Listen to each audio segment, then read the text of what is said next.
दिन भर विद सनम एजाज देख रहे हैं आप और मैं हूं प्रियंका गुप्ता आपके साथ। दिन भर में सनम हमें रूबरू करवाएंगे तमाम बड़ी खबरों के साथ। और सबसे पहले हम बात करेंगे साउथ कश्मीर के अनंतनाग के डोरू इलाके में चल रहे एनकाउंटर के साथ, क्योंकि बताया जा रहा है कि उसमें एक पुलिस का जवान भी घायल हुआ है। और चलिए रुक करते हैं श्रीनगर का। सनम एजाज लाइव ज्वाइन कर चुके हैं। सनम बताइएगा, ये जो पुलिस का जवान घायल हुआ है, क्या इनकी पहचान हो पाई है? देखिए, उससे फौरी तौर पे हॉस्पिटल पहुंचाया गया है और उसकी आइडेंटिफिकेशन हो चुकी है। लेकिन ये है कि अभी उसकी डिस्क्लोज नहीं की जा रही है। और उससे इंजर्ड जो हुआ है वो जम्मू कश्मीर पुलिस का जवान है। और उसके साथ साथ अभी जो इनकाउंटर है, गोलीबारी अभी बड़ी तेज चल रही है। अभी कुछ देर पहले, ठीक अभी जो हमने बुलेटिन पहला जो खत्म किया उसके दौरान ही हमें वहां से हमारे साथी जुनैद हैं, उन्होंने बताया कि इस एनकाउंटर के दौरान जो है गोलीबारी अभी बहुत स्पॉट पे वो है तो गोलीबारी सुनाई दे रही है। मानना उसका, जुनैद ने हमें बताया कि लगभग 2 से 3 मिलिटेंट हैं और इस पूरे एरिया को, ये यूं कह सकते हैं हम कि अनंतनाग से लेके कोकरनाग तक का ये जो सारा डूरू एरिया है, जो सारा है, इसको कॉर्डन किया जा चुका है। रास्ते को जो नेशनल हाईवे है वहां पे जो फोर्स की डिप्लॉयमेंट की जा चुकी है। और उसके साथ साथ जो ऊपरी इलाके हैं या इनकाउंटर का जो एरिया है उसको जो 3 टायर सर्कल होता है वो किया जा चुका है। और इस वक्त गोलीबारी जो है बराबर जोर की जारी है इस वक्त वहां पे। कुछ सोर्सेस के हवाले से पता चल पाया है कितने मिलिटेंट्स की मौजूदगी वहां पर हो सकती है? देखिए, हमें जुनैद ने वहां बताया कि उसको जो है लोकल पुलिस फोर्सेस को पास जो इनपुट्स हैं उसके मुताबिक इस स्पॉट पे जहां पे इनकाउंटर हो रहा है वहां 2 से 3 मिलिटेंट हैं। और ये जो है अभी इसके बारे में कोई पुष्टि करना, कोई बात कहना गलत होगा। जैसे इनकाउंटर जो है वगैरह वो खत्म होगा उसके बाद ही बता सकेंगे क्या है। लेकिन अभी सिर्फ जो है पुलिस फोर्सेस जो है उनके इनपुट्स हैं कि 2 से 3 मिलिटेंट हैं इस एरिया में, इस जगह पे। यानी अभी भी दोनों प्रियंका, ओर से गोलियों का तबादला जारी है? देखिए बिल्कुल, मैं कहूंगा ना 10 सेकंड पहले हमारा प्रोग्राम जो है, मैं अभी जो हमारा जीके पे हमारा जो बुलेटिन हुआ वो खत्म करने के बाद मैंने जुनैद से बात की। जुनैद कह रहा था कि गोली, बड़ी जोर की गोलीबारी वहां पे हो रही है। और उसके साथ साथ जैसे कि मैंने कहा कि गोलीबारी अभी दोनों तरफ से हो रही है। जी। और ये गोलीबारी बड़ी जोर की हो रही है, कुछ बड़े गोलों की आवाजें भी सुनाई दे रही है वहां पे। बिल्कुल। वहीं पर दूसरी बड़ी खबर की बात कर लेते हैं। हैदरपुरा एनकाउंटर के हवाले से जो पुलिस का बड़ा स्टेटमेंट सामने आया है, मैं चाहूंगी हमारे व्यूअर्स को उससे भी आप रूबरू कर पाए। बिल्कुल प्रियंका, हैदरपुरा का एनकाउंटर कल सिट की बैठी थी। सिट का रिपोर्ट जो है वो डीआईजी श्रीनगर सुजीत कुमार हैं, उसके साथ आईजी भी बैठे हुए थे और डीजी पुलिस दिलबाग सिंह भी बैठे हुए थे। मीडिया का वो खचा जो है भरा हुआ हाल था वहां पे कुछ स्लाइड्स दिखाए गए मीडिया को, कुछ जी। वीडियोस जो हैं, जो सीसीटीवी फुटेज वो मीडिया को दिखाई गई और एक पावर पॉइंट प्रेजेंटेशन दी गई वहां पे। और इस दौरान जो आईजी विजय डीआईजी सुजीत कुमार हैं, जो इस सिट को हेड भी कर रहे हैं, तो उन्होंने खुलासा किया इस सिट का कि अभी उनके पास क्या क्या इनिशियल जो प्रिजम्पशंस हैं या इस जो इनकाउंटर इसके बारे में। और जहां तक हमारे दर्शकों को याद होगा, डीआईजी सुजीत कुमार ने कल मीडिया को बताया कि इसमें 4 जो लोग मारे गए हैदरपुरा 15 नवंबर के एनकाउंटर में, उसमें 3 मिलिटेंट थे, एक पाकिस्तानी था, 2 लोकल थे, एक कश्मीर श्रीनगर का, दूसरा गुल का। और जो मालकी मकान है, ओनर ऑफ द हाउस जो था, वो मिलिटेंट नहीं था, लेकिन उसको मिलिटेंट्स ने शील्ड बनाया और उसके बाद उसकी वो है क्रॉस फायरिंग में मारा गया। और यहाँ पे जो डॉक्टर मुदस्सिर है, उसको उन्होंने इस प्रेस कॉन्फ्रेंस के दौरान बताया कि मिलिटेंट्स और उसकी शायद कुछ बात हुई है जिसपे मिलिटेंट्स ने उनको मारा। ये उन्होंने बताया ये कल इसकी प्रेस कॉन्फ्रेंस में। और फिर कल शाम से ही पॉलिटिकल पार्टीज के रिएक्शन आना शुरू हुए। सजाद गनी लॉन का जो ट्वीट है वो बहुत तेज था। महबूबा मुफ्ती की भी हस्ब रिवायत वही पुराना ट्वीट था, बहुत तेज तलख ट्वीट, दिल्ली पर आरोप। और उसके साथ साथ अपनी पार्टी ने आज जब प्रदर्शन किया श्रीनगर में, तो जहां उनका प्रदर्शन पिछले हफ्ते डिलिमिटेशन को लेके था, डिलिमिटेशन की रिपोर्ट को, वहां आज उन्होंने सिट की रिपोर्ट को भी खुलासा करते हुए बताया, आरोप लगाए। और वो जो हमारे यहाँ जो है कहा जाता है, एक उर्दू का है मुहावरा है कि मुंसिफ भी मुद्दे भी, तो वही बात उन्होंने दोहराई, मुद्दे भी वही और मुंसिफ भी वही। और उस पर सोशल मीडिया पर पब्लिक में बहुत से सवाल उठाए जाने लगे कल शाम से ही। और इन सवालात के बीच में पुलिस की उस थ्योरी को कई एरिया से खंगाला गया। लेकिन आज शाम को पुलिस का एक स्टेटमेंट आया है और एडवाइज किया गया है, कुछ जिसे मशवरा दिया गया है कि जो पॉलिटिकल पार्टीज हैं, लीडरान हैं या जो लोग इस पे बहस करें, वो थोड़ा विद इन द पैरामीटर्स बहस करें, क्यों, वरना इससे लॉ एंड ऑर्डर में प्रॉब्लम आ जाएगी। और पुलिस जो है वो कहती है कि अगर लॉ एंड ऑर्डर में इस चीज को लेके फिर पुलिस अपनी कानूनी कार्रवाई करेगी उन लोगों के खिलाफ जो एलिगेशन। हाँ, पुलिस ने ये भी बताया है अपने इस स्टेटमेंट में कि जिनके पास भी कोई एविडेंस है या कोई भी इस रिलेटेड बात कर सकता है, कुछ बता सकता है, कुछ पॉइंट्स उठा सकता है, वो बाकायदा तौर पर पुलिस को बताए। और उनका ये भी कहना था कि अभी सिट की इंक्वायरी कंटिन्यू है, ये मुकम्मल नहीं हुई है, ये ओपन इंक्वायरी है। और जितने भी लोग जी। हैं वो जहाँ, चाहे वो पब्लिक, जनरल पब्लिक हो या कि इस फैमिली के इन लोगों की फैमिलीज के साथ जुड़े हुए लोग, वो पुलिस से राब्ता कायम करके अपना जो है, जो पॉइंट है वो रख सकते हैं। और ये पॉइंट्स जो हैं, आपको बताऊं, पॉइंट्स बहुत उठाए जा रहे हैं। आज जब हम जो दो फैमिलीज हैं, डॉक्टर मुदस्सिर की फैमिली और बर्जुला में फैमिली, तो वहां पे जब हम गए तो बड़े पॉइंट्स उठाए जा रहे थे। खासतौर पे बर्जुला जब हम गए तो वहां मीडिया पे बहुत ज्यादा सवाल उठाए जा रहे थे। जब हम वहां पहुंचे तो हम लोगों को वही जो है, जो एक आजकल सब मीडिया, अक्सर मीडिया को गोदी मीडिया कहा जाता है, उस तरह के वर्ड से हमें नवाजा गया। फिर हमें हमें बताया गया कि आप मीडिया वाले बिके हुए हो, आप बात नहीं करते हो, आप पब्लिक के रिप्रेजेंटेटिव, आपको पब्लिक की बात करनी चाहिए, आपको ये सवाल उठाना चाहिए था कल। बहुत ज्यादा बर्जुला में फैमिली के लोगों ने कम, आसपास पड़ोस के लोगों ने बहुत ज्यादा, उससे कह सकते हैं कि हड़काया, आम कश्मीरी का आम शब्दों में कहें तो मीडिया को बड़ा हड़काया गया, बहुत कुछ पूछा गया मीडिया से, और मीडिया की क्रेडिबिलिटी पर भी सवाल किए गए। और उसको लेके मीडिया ने भी इस हवाले से बहुत से सवाल उठाए हुए हैं। उनको वो जो मीडिया अपने जरिए जो है वो सवाल पुलिस से पूछ रहा है, तो उन्हीं सवालात के घेरे में, उसी पस मंजर में पुलिस का शाम गए जो स्टेटमेंट आया है, उसमें पुलिस ने लोगों को और पॉलिटिकल पार्टीज को एडवाइस किया है कि वो इस मुद्दे को लेके अफवाहबाजी ना करें, बल्कि कोई भी है जिससे हम कह सकते हैं कि पुलिस ने बताया है कि अगर जो कोई खिलाफ वर्जी करेगा तो उसके खिलाफ कानूनी कार्रवाई की जाएगी। प्रियंका, बिल्कुल, क्योंकि अब हैदरपुरा एनकाउंटर को लेकर जहां पर सियासत गर्मा गई है, दूसरी तरफ से पुलिस का बयान सामने आया है कि अफवाहें ना फैलाएं और माहौल खराब करने की कोशिश ना करें, उन्होंने वार्निंग दी है। महबूबा मुफ्ती का एक ट्वीट कल बड़ा वायरल हो रहा था, जिसमें महबूबा मुफ्ती ने ये लिखा था कि हम इंसाफ की उम्मीद कैसे करें जब जज भी वही है, जूरी भी वही है, एग्जीक्यूशनर भी वही है। तीसरी ओर जी फैमिली का रिएक्शन भी हमने देखा, उनका कहना है कि जो इंक्वायरी कंटिन्यू है, अभी भी हमें उम्मीद की किरण बंधी है। पुलिस का बयान, बिल्कुल प्रियंका। सियासी पार्टियों का रिएक्शन और फैमिली का रिएक्शन, क्या कहेंगे इस पे? देखिए प्रियंका, फैमिली अभी भी नाउमीद नहीं है। कुछ लोग हैं फैमिली में, कुछ लोग हैं जैसा कि आज हम डॉक्टर मुदस्सिर के घर गए तो वहां उनके कुछ फैमिली के लोग बता रहे थे कि भाई हमारे आदमी को मर जाना था, वो चला गया इस दुनिया से, अब इंक्वायरी से क्या होगा।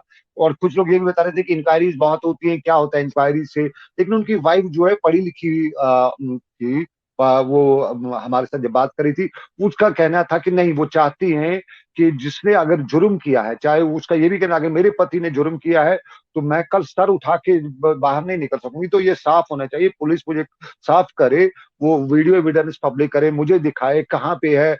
हद ये है कि वो उसको किसी, शायद कुछ लोगों ने, जो मीडिया के लोग थे वो अंदर थे, तो शायद उनने उनसे पूछ बताया था कि वहां सीसीटीवी फुटेज में देखा गया कि एक आदमी के हाथ में कोई वेपन्स जैसा है। तो उसका वही कहना था कि पुलिस उस वीडियोज में जो वहां पे, वो कहती मैंने नहीं देखा है, लेकिन अगर पुलिस ने वो देखा है तो वो पहले वो क्लियर करे कि क्या वो वेपन था या वो कोई रॉड था। ये चीज है। और उसका दूसरा ये भी कहना था कि वो एक बिजनेसमैन आदमी था, उसके पास वो अच्छा खासा बिजनेस कर रहा था, उसके पास बहुत से लोग आते थे, तो जो एविडेंसेस हैं शहर में जाने के, बाकी एविडेंसेस वो शेयर किए जाए ताकि मैं सेटिस्फाई हो सकूं। और यही हाल बर्जुला में भी था। बर्जुला में भी फैमिली के लोग जो है वो भी पढ़ी लिखी फैमिली थी, पूरी तरह से अच्छी तरह से बात करे थे। मैंने जिस तरह पहले बताया, कुछ आसपास के लोग जो थे, जो जिनके हम जज्बात कहें या गुस्सा कहें, उस गुस्से में वो मीडिया को बता रहे थे, मीडिया को जो अलकबात से नवाज रहे थे। लेकिन जो फैमिली के लोग थे वो कहते थे कि नहीं, दूध का दूध और पानी का पानी होना चाहिए। और कुछ लोग ये भी कहते थे कि कोशिश होनी चाहिए कि पांच, अगर बाकी में कहीं पे पुलिस से हुआ है तो पुलिस के ओहदेदारों को चाहिए कि वो 5-6 लोगों के लिए पूरी आवाम में अपने एतमाद खत्म ना करे। अगर कहीं पे है इनमें कहीं किसी से इन्वॉल्वमेंट है तो उसको सामने रखे, मामला साफ हो जाएगा। 2-4 लोगों को जो इसमें इन्वॉल्व होंगे उनको सजा मिलेगी, तो आवाम में एक एतमाद रहेगा। तो पुलिस को चाहिए, वो लोग सजेस्ट कर रहे थे, पुलिस अपने एक एतमाद, जो कॉन्फिडेंस पब्लिक में है, वो बहाल रखे और उसके लिए पुलिस इंसाफ के जो तकाजे वो पूरे करे। लेकिन जिस तरह पुलिस ने शाम के लिए बताया कि अभी सिट की इंक्वायरी मुकम्मल नहीं हुई है, अभी ये कंटिन्यू है। तो इसलिए पुलिस ने आज भी वर्शन दिया है कि अगर किसी के पास जो है एविडेंसेस है या कोई भी वो कुछ कहना चाहते हैं, वो पुलिस से राब्ता कायम कर सकता है। तो हमने भी दिन में पूछा था कि कल शाम डीजी साहब ने बताया, डीआईजी साहब ने बताया था कि पुलिस फैमिलीज ने कॉपरेट नहीं किया, तो उनका यही कहना था कि हम मातम में थे, हमारे यहाँ बहुत हाल खराब था, तो हम किस हालात में पुलिस से कॉपरेट करते। इन हालात में उनका कहना था जो ह्यूमन जो हो जाता है वो कॉपरेट नहीं होता है, वो बता रहे थे। लेकिन सियासी जमातों में सजाद गनी लोन का आज का ट्वीट जो है वो जहर से भरा हुआ था, और सजाद गनी लोन के आज के ट्वीट में उसका शब्द जो है वो यही था। आमतौर पे जिस तरह मैंने पहले भी अभी आपके शाम को बताया था कि उसका जो वर्डिंग थी वो थी कि यहाँ मरने मारने वाली बात है, इसलिए अपनी खुद जिम्मेवारी, अपनी रखवार खुद जिम्मेवारी खुद आदमी करे।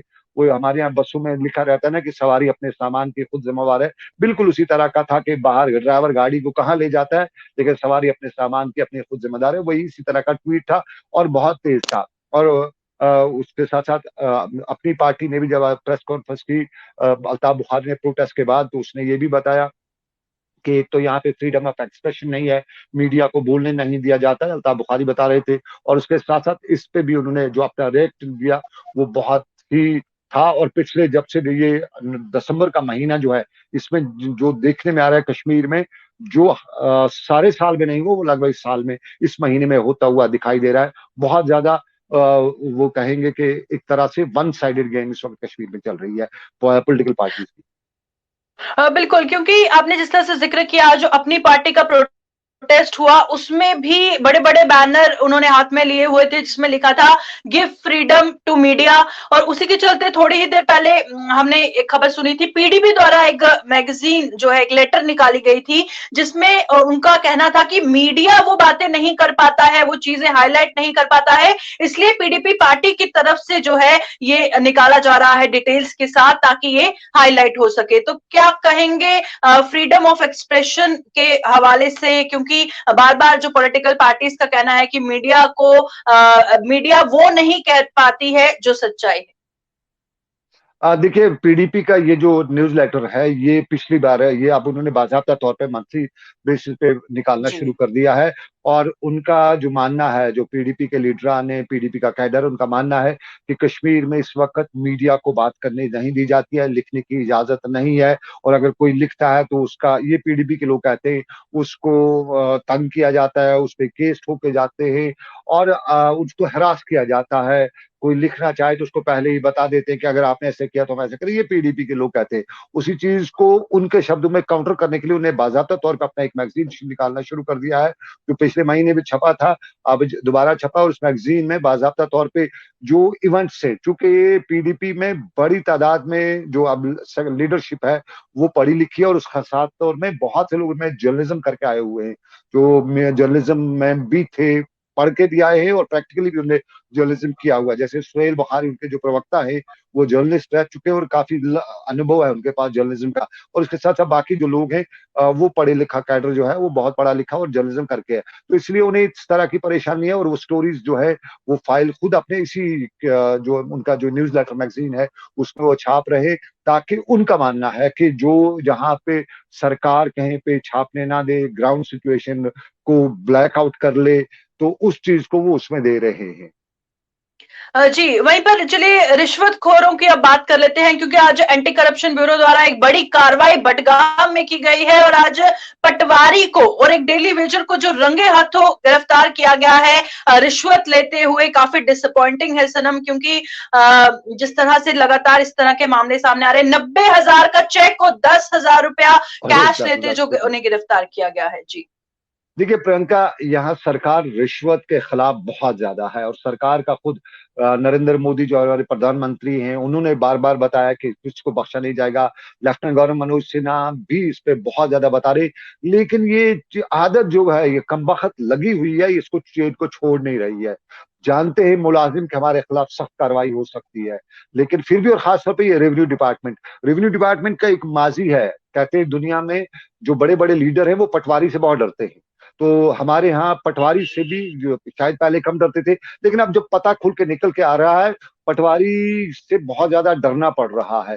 ये किसी की प्रॉपर्टी किसी के नाम कर जाते हैं पैसा लेके, और शायद आज जो बडगाम के तहसील ऑफिस में पटवारी को पकड़ा गया है, साथ में पीएचई का एक जो डेलीवेजर उसको पकड़ा गया है, एसीबी ने रंगे हाथों पकड़ा है, और एसीबी के जो एसएसपी सेंट्रल कश्मीर है उनकी सरबराही में वो इसको कोऑर्डिनेट कर रहे थे, तो उन्होंने जब छापा मारा तो 1 लाख रुपए की रिश्वत लेते हुए पकड़ा गया। उसमें 90,000 रुपए का जो चेक था, 10,000 रुपए कैश थे, 10,000 एडवांस थे, 90,000 रुपया उसको था कि आप काम होने के बाद, यानी न जाने किसकी वो जमीन किसके नाम कर रहे थे, या तो सरकार की जमीन भी पटवारी किसी और के नाम करा था तो उसके लिए ये 1 लाख रुपए की रिश्वत ले रहा था, या यहाँ पे ये है इस नारकरा एरिया वगैरह जो है बड़गाम का, इस एरिया में बहुत सी सरकार की जमीन है और बहुत से जो लैंड माफिया है उनने उस पर कब्जा कर रखा है, लैंड माफिया ने। शायद ये उस जमीन का भी हो सकता है कि वहां पे भी पिछले कई दिनों से हमें खबरें आ रही थी कि वहां बड़ा मामले चल रहे हैं, वहां लैंड किलिंग हो रही है, बहुत कुछ हो रहा है, रेवेन्यू डिपार्टमेंट देख रहा है, तमाशा देख रहा है। शायद ये वो भी है, अभी एसीबी ने खुलासा नहीं किया कि ये किस मामले को लेके 1 लाख रुपए की रिश्वत हो रही थी, लेकिन हमारे एसीबी के पास जब भी खबर आती है और एसीबी इसको पकड़ के रहती है, नहीं छोड़ती है, फिर वो आगे भी उसमें कार्रवाई होती है। और आज अगर कश्मीर में हुआ तो जम्मू में भी बड़ा खुलासा हुआ है, तहसीलदार की प्रॉपर्टीज को आज एसीबी ने अटैच भी किया है, उसको लॉक भी किया है, सीज किया है तहसीलदार। तो ये एसीबी की एक अच्छी कार्रवाई है, और इस कार्रवाई से लोगों में एसीपी पे और कॉन्फिडेंस बढ़ता जा रहा है, क्योंकि पटवारी का पहला इंटरेक्शन गांव वाले से होता है, एक आम आदमी से होता है, और ये पटवारी ने बहुत से लोगों को सताया होता है, और बहुत से लोग खुश भी होते हैं जब पटवारी को या ऐसे लोगों को जो रिश्वत हो रहे उनके खिलाफ कार्रवाई की जाती है। जी बिल्कुल। और आखिर में यही मैसेज मैं चाहूंगी आप सभी को दे दीजिए, अगर कोई किसी की मजबूरी का फायदा उठाने की कोशिश करता है या किसी भी तरह से कि आपका काम जल्दी हो जाएगा, इसके लिए आपको इतने पैसे देने होंगे, आम जनता को भी अलर्ट रहने की जरूरत है, समझदारी बरतने की जरूरत है और उसी वक्त शिकायत करने की जरूरत है, क्योंकि करप्शन को जड़ से खत्म करने के लिए आम आवाम का बहुत बड़ा रोल। देखिए प्रियंका, आवाम का बहुत बड़ा रोल है, लेकिन एक बात हमें समझनी चाहिए, एक आम आदमी को मजबूर किया जाता है, उसको इस तरह के झमेलों में फंसाया जाता है, वो करप्शन करने पे, करप्शन देने, पैसे देने पे मजबूर हो जाता है। मैं कई मामलात को देख चुका हूं जहां पे हमारा रेवेन्यू डिपार्टमेंट जो है वो खुद मजबूर करता है, और उसमें तार जो होते हैं बड़े लंबे देखे जाते हैं, और उसमें अगर कार्रवाई भी कई बार कंप्लेंट की जाती है, सीनियर ऑफिसर्स को कंप्लेंट की जाती है, लेकिन सीनियर ऑफिसर क्या करते हैं, अगर कंप्लेंट करने वाला यहाँ अच्छा खासा हो, वो बात अपनी आगे ले सकता है, तो फिर उस ऑफिसर को ज्यादा से ज्यादा दूसरी जगह ट्रांसफर किया जाता है, उसको उस पे इंक्वायरी नहीं की जाती है, उसे वो नहीं किया जाता है। जरूरत इस चीज की है कि अगर आपको कोई कोई आदमी किसी के खिलाफ कंप्लेंट करता है तो एक इंक्वायरी जरूर होनी चाहिए।